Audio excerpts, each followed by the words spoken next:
Welcome. In this video, I'll show you how to transfer contacts from Android to iPhone. Alright, if you find this video helpful, please leave a like and subscribe to the channel for more such tutorials. The first stop, go ahead and open up Contacts or the Contacts app on your phone.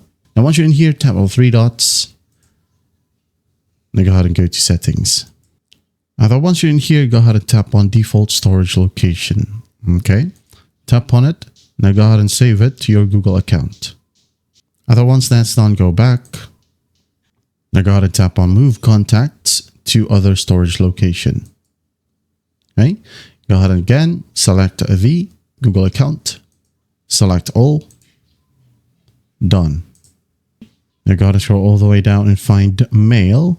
Okay, under Apps we have Mail, so tap on it. Now go ahead and tap on Mail Accounts. Now make sure that you just add your Gmail right here, the same exact Gmail. So add account, select Gmail right here.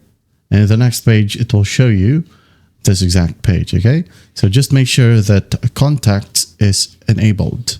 And once that's done, you can now go ahead and go back to your iPhone contacts right here.